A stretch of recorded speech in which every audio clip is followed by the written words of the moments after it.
همون آدمی که یک نماز رو ترک میکند ما نظر میکنیم که همین فراموش کرده ترک کرد، یا مریض شد، یا که مثلا بیهوش شد، یا خوابش برد. در این حالت این آدم مسلمان است، گناهگار است.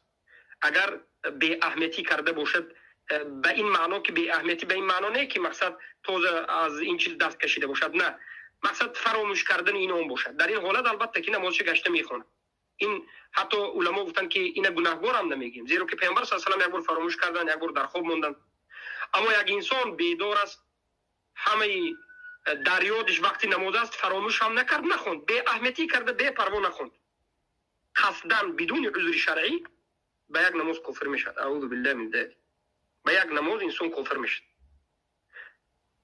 ابن باز سوال کردند که یک نفر ساعت خودش را به جرنگوس، به همون بودلنیک میگذارد، از نماز نیم ساعت بعد از نماز، یک ساعت بعد از نماز. بسیاری وقت نماز مثلا ساعت 5 است، شما کارتون ساعت 7 است، شما ساعت رو میگذارید تا که شما را از خواب بیدار بکرد به ساعت 6 و نیم، بعد از یک ساعت نماز، یک نیم ساعت نماز، برای که شما مقصدی خستن به نماز ندارید. حکمش چیست؟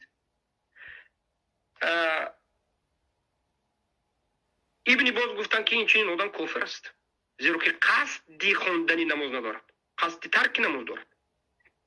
تارک الصلاة کافر است. ما تا همین روز در همین یک رساله که نوشتیم، در همین جمع نوشتیم که 3 مذهب تارک الصلاة رو کافر نمیگویند و یک مذهب تارک الصلاة رو کافر میگن. این البته از خطاگی بنده بود، من خطا کردم در اینجا.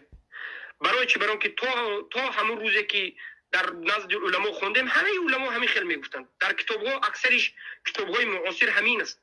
لیکن وقتی که به کتاب سلف بازگشتیم، به کتاب المروزی و خلال و غیره، دیدیم که امام شافعی و امام مالک هم تارک الصلاة کفر میگن. سلف بجز ابو حنیفه دیگه هم تارک الصلاة کفر میگفتن. بارک الله فیکم.